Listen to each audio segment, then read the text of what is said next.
Use गरिन्छ। ठिक छ।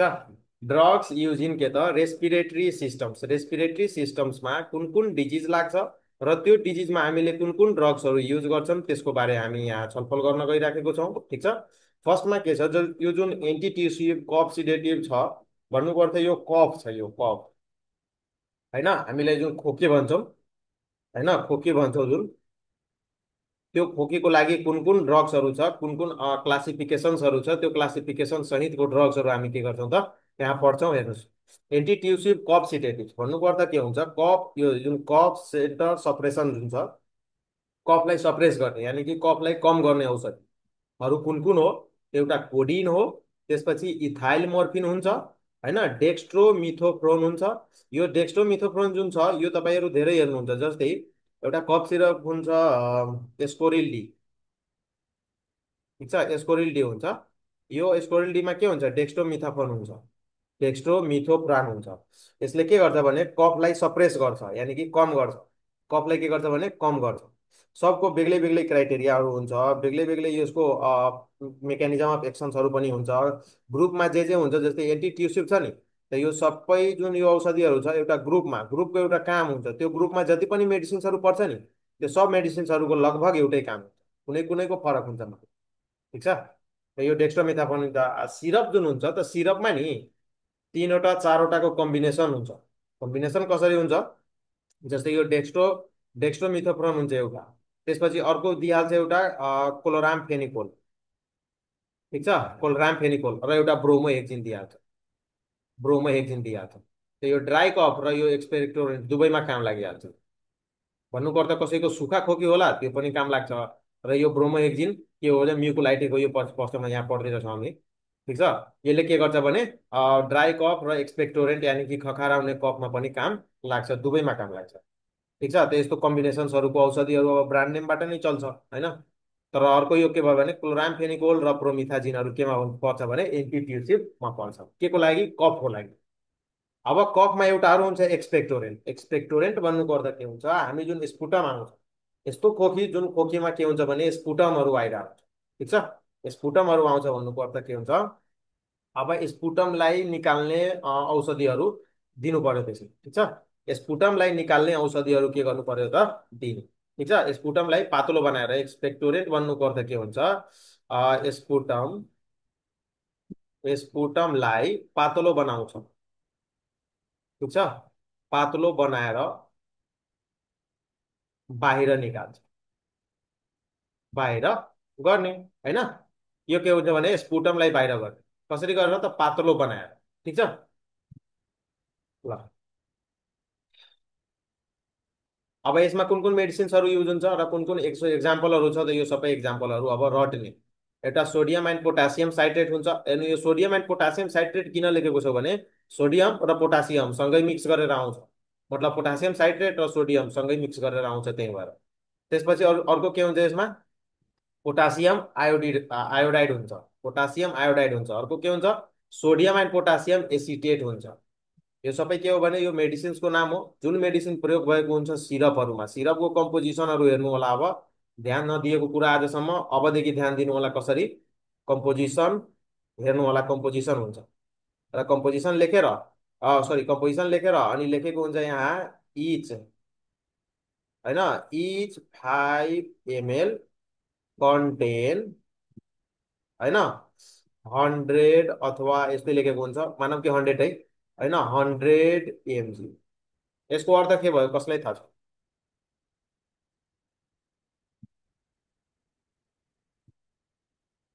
यसको अर्थ के हुन्छ, इच 5 ml कन्टेन 100 mg। यसको अर्थ के भयो, यो सिरपमा यस्तो लेखेको छ र यहाँ लेखेको छ मानव कि पोटासियम आयोडाइड अथवा डेक्स्ट्रोमिथाफोन होइन, र एमोनियम क्लोराइड अथवा ब्रोमोहेक्जिनहरू यस्तो कम्पोजिसन्सहरू दिइहालेको छ। यसको अर्थ के हुन्छ, अब कसरी युज गर्ने? सर पर 100 mg मा 5 ml त्यो के भन्छ कोडिन कन्टेन्ट रहन्छ। हो, हुन्छ। यदि कसैलाई हामीले 80 mg दिनु छ त के गर्नुहुन्छ, कुनै बच्चालाई यदि 80 mg दिनु छ भने कसरी क्यालकुलेट गर्नुहुन्छ? क्यालकुलेट गर्न आउँछ, हेर्नुहोस् म एकचोटि भनिदिन्छु। यो 5 ml छ त यस्तो गर्ने, एमजी क्यालकुलेट गर्नु छ हामीलाई होइन, त यस्तो लगाउने, एकचोटि के लेख्ने, 5 ml इक्वल टु 100 mg यानि कि 1 ml मा कति एमजी आइराखेको छ त्यो हेरिहाल्नु। त 20 mg आउँछ, यानि कि 1 ml दियो भने 20 mg, हामीलाई दिनु छ 80 mg, यानि कि 4 ml यदि दिइराखेको छौँ भने हामी कति 80 mg पुगाइदिन्छौँ नि। 80 mg त पुगिहाल्छ, यानि कि 80 mg दिनको लागि 4 ml खुवाउनु पर्छ, त्यो ढक्कनमा चिनो लगाउने अनि दिइहाल्नेलाई यसले 4 ml बिहान बेलुका। अरू एउटा अरू कुरा, कुनै पनि सिरप छ नि, कफको कुनै पनि सिरप टिडिएस चलाउने, टिडिएसै चलाउने, बिडी नचलाउने, टिडिएसै चलाउने, बिडी नचलाउने, टिडिएस चलाउने। सबै सिरपहरू, लगभग पुरै सिरपहरू टिडिएसै नै चलाइन्छ। चाहे त्यो सिरप मल्टिभिटामिनहरू होस् होइन, अथवा कफको लागि होस्, ठिक छ, अथवा एपेटाइट स्टिमुलेटर होस्, सब तिन टाइम चलाउने टिडिएस। ठिक छ, यो प्र्याक्टिकल नलेजहरू अलिकति भइहाल्यो। ल, अब हेर्नुहोस् अर्को के हुन्छ, म्युकोलाइटिक हुन्छ। म्युकोलाइटिक भन्नाले के हुन्छ भने म्युकोलाइट्स होइन, म्युकोलाइट्स थिन एन्ड लुजेन अफ स्पुटम। स्पुटमलाई के गर्छ भने, स्पुटम भन्दा पनि म्युकस भनौँ, म्युकसमा नि सेक्रेसन्सहरू पनि आइहाल्छ र स्पुटमहरू सबै आइहाल्छ, त्यही भएर यहाँ म्युकस भनौँ होइन, म्युकस इन द एयरवे। एयरवेमा जति पनि म्युकसहरू छ त्यसमा स्पुटम्स र सेक्रेसन्सहरू हुन्छ, त्यो म्युकोलाइटिक, यानि कि त्यसलाई थिन गरेर, यानि कि पातलो बनाएर र त्यसलाई लुज गरेर, यानि कि त्यसलाई त्यहाँबाट जुन सर्फेसहरूबाट हुन्छ त्यसलाई लुज गरेर त्यो सर्फेसमा टाँच्न नदिएर के गर्छ भने बाहिर निकाल्ने काम गर्छ, आउट गर्ने होइन। त्यसको काम के हो, सरी, त्यसलाई के भनिन्छ भने म्युकोलाइटिक भनिन्छ। अब म्युकोलाइटिकको लागि कुन कुन ड्रग्सहरू युज हुन्छ, जस्तै हेर्नु, एसिटाइल सस्टेनेट होइन, कार्बोसिस्टेने हुन्छ, ब्रोमोहेक्जिन हुन्छ।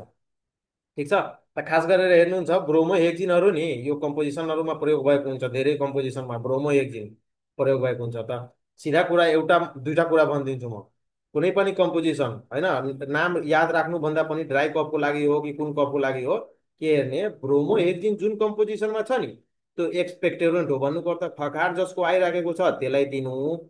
ठिक छ, र जुन एउटा डेक्स्ट्रोफेनामाइन जुन हामी माथि पर्यो डेक्स्ट्रोमिथोप्रोन, त्यो यदि आएको छ भने ड्राई कफमा दिइहाल्नु, सकिहाल्यो। यही दुईटा खेलै छ, यो दुईटालाई चिन्ने र दिइहाल्ने मेडिसिन्स, सिरप दिइहाल्ने, बुझ्यो। ल, अब अर्को के हुन्छ भने एउटा रेस्पिरेटरी सिस्टममा युज हुने, सरी पहिले के भन्नु, सुनियो के, यो भन्नु पनि अहिले त्यो प्रोडक्टिभ कफमा त्यो ल एक्सपोर ल ल ल ल, माइक खोलेर बस्नु, एक्सपोरेन्टमा के दिने? माइक खोलेर बस्नु। यहाँ मैले एउटा सुरुमा भने नि यो एन्टी टिस्युमा पढाएँ, यहाँ डेक्स्ट्रो मिथोप्रोन यहाँ छैन।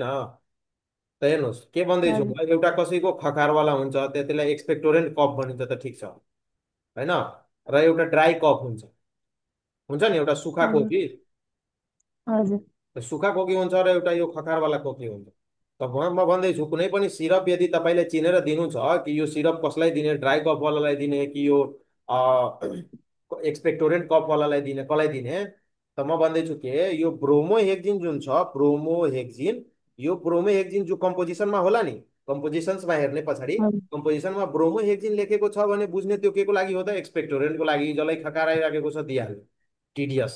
हजुर र यदि ड्राई कफमा गर्नु छ भने यो डेक्स्ट्रोफेनामाइन हुन्छ नै हुन्छ। ठिक छ, कोही कोही मेडिकलमा हजुर बस्नुहुन्छ भने ट्राई गरिहाल्नु होला कि मैले कति पर्सेन्ट सही बोलेँ। ठिक छ, यो दुवै कुरा छुट्याउनको लागि मेन हुन्छ। अरू यो कोलराम फेन्ड्रामाइन यो सबैमा हुन्छ, किन कोलराम फेन्ड्रामाइन के हो, एन्टी हिस्टामिन ड्रग्स हो, एन्टिस्टम हो त एलर्जीको लागि यसले काम गर्छ, त्यही भएर कोलराम फेन्ड्रामाइन हुन्छ। त यसले डिस्टिङ्ग्विज हुँदैन कि ड्राई कफमा दिने कि एक्सपेक्टोरेन्टवाला कफमा दिने। अर्को के हुन्छ, एउटा फेरेन्जियल डिमुलेसेन्ट हुन्छ। यो फेरेन्जियल डिमुलेसेन्ट भन्नुपर्दा के हुन्छ, फेरेन्जियल त यो फेरिङ्स हो, ठिक छ, यो कुरा छोडिदिनु।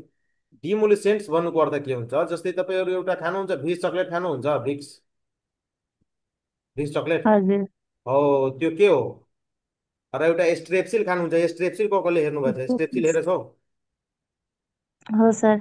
हो स्ट्रेप्सिल मेडिकलमा हेर्नुभयो होला। त स्ट्रेप्सिल खाएपछि के हुन्छ, हाम्रो यो सास नलीहरू जुन छ यो सास लिनमा अथवा होइन बोल्नमा होइन यो सहज पुर्याउँछ कि पुर्याउँदैन, त्यसले के गरेको हुन्छ भने, ल सोनी माइकअप गरिहाल्नु, यसले के गरेको हुन्छ भने फेरेन्जियल डिमुलेसन, यानि कि फेरिङ्सलाई यसले के गरेको हुन्छ भने सफा गरेको हुन्छ। सफा भन्दा पनि के हुन्छ, त्यहाँको रिसेप्टर्सहरूलाई यसले के गरेको हुन्छ भने एक्टिभेट गरेको हुन्छ, रिसेप्टरहरूलाई के गरेको हुन्छ भने एक्टिभेट गरेको हुन्छ, र त्यहाँको अनवान्टेड जुन म्युकसहरू हुन्छ त्यसलाई के गर्छ भने रिमुभ गरिदिन्छ। टेम्पोररी, ठिक छ, टेम्पोररी रिमुभ गर्छ। पर्मानेन्ट भिक्स चक्लेटले खोकी ठिक हुन्छ हुँदैन, टेम्पोररी रिलिफ गर्छ भिक्स चक्लेटले अथवा यो स्ट्रेप्सिलहरूले, ठिक छ, टेम्पोररी रिलिफ। राम्ररीसँग रिलिफ गर्नको लागि त औषधि खानै पर्छ, ठिक छ। ल अब यो लोन्जेजहरू छ, लोन्जेज भन्नुपर्दा के हुन्छ, त्यही हो, भिक्स चक्लेटहरू स्ट्रेप्सिलहरू हुन्छ, यसमा जुन स्ट्रेप्सिलहरू पर्छ यो सबै के हुन्छ लोन्जेज। यो लिन्टस कन्टेनिङ सिरप, लिन्टस भन्नुपर्दा यो स्ट्रेप्सिल अथवा भिक्सहरूमा कुनै लिन्टस हुन्छ। लिन्टस भन्नुपर्दा के बुझ्ने, यो चक्लेटको सेप हुन्छ, चक्लेटको सेपमा हुन्छ, त्यसलाई लिन्टस भन्छ। अर्को के हुन्छ, कफ ड्रप। कफ ड्रप भन्नाले के हुन्छ, यो ड्रपमा पनि आउँछ। एउटा जुन हुन्छ यो नाकमा लगाएर सुँघ्ने, इनहेलेसन गर्ने, इनहेलेसन होइन, इनहेलेसन गर्ने, त्यो पनि के गर्छ, यो फ्यारेन्जियल डिमुलेसेन्ट्समा पर्छ। मतलब फ्यारेन्जियल डिमुलेसेन्टमा पर्दैन, तर फ्यारिङ्सलाई यसले, फ्यारिङ्सको पनि म्युकसहरू हटाउँछ र नाकको र यो जुन फ्यारिङ्सको ओपनिङ हुन्छ त्यसलाई के गर्छ, सफा गर्छ। त्यसमाको सफा कसरी गर्छ भने म्युकसहरूलाई रिमुभ गरेर सफा गर्छ, ठिक छ। तर यो इनहेलेसन पर्छ यो ब्रोन्को डाइलेटरहरूतिर, ठिक छ।